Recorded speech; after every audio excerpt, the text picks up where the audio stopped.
If your power socket is not working, 9 times out of 10 it is because of a blown fuse. But before you pull out your owner's manual and start looking up fuse locations, you should check 2 simple things. First, check and make sure your device is working in another socket. Second, look inside the socket. Random objects like loose change or a paper clip could fall in there, causing a short circuit.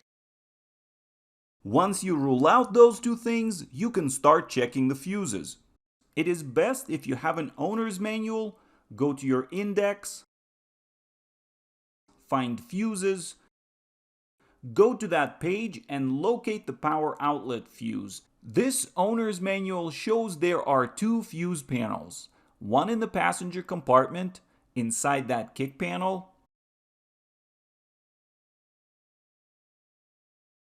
but I don't see any fuses for a power outlet here. The second is a power distribution box under the hood. The names we want to look for can include abbreviations to words like cigarette, lighter, power point, auxiliary or accessory, socket or outlet, 12-volt socket, and so forth. If you have more than one socket in your car, it'll specify which socket this fuse is responsible for, like instrument panel or center console or trunk, and so forth.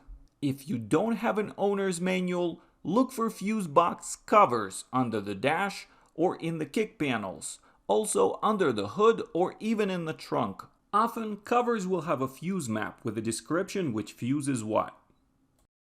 In my case, all the fuses are numbered, so I have to refer to the manual to see what number is the fuse I need. Fuse 61.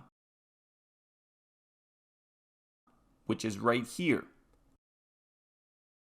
Sometimes, if the schematic is hard to follow, compare the amperage ratings of the surrounding fuses. For example, on this car, I need to check fuse M6, power outlet number 1, rated at 20 amps. It is located in between fuses M5, rated at 25 amps, and M29, rated at 10 amps. So the fuses around my 20 amp fuse should be 25 and 10 amps. And they are, which gives me that extra level of confidence that I am checking the right fuse. Most of the time there is a fuse puller inside the fuse box.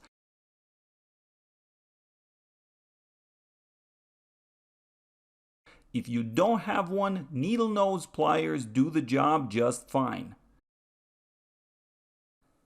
Check the fuses visually. Here is an example of a good and a bad fuse right next to each other. As you can see, the wire inside the bad one is broken. If you find a bad fuse, always replace it with a fuse of the same rating. Often there are spare fuses inside the fuse box cover. Also, any local parts store sells fuses, or you can get a whole kit of various fuses on Amazon for about $10. So these are the 3 things you can check without having to use any extra equipment. And 9 times out of 10, it will fix your 12-volt socket. But if everything checks out and the fuses are good, yet your socket is not working, you need to locate where you're losing power. Stay tuned for the second video where we're gonna do just that. If this video was helpful, please give it a thumbs up. Consider subscribing, share your experience and feedback in the comments below. Thank you for watching, good luck, and take care.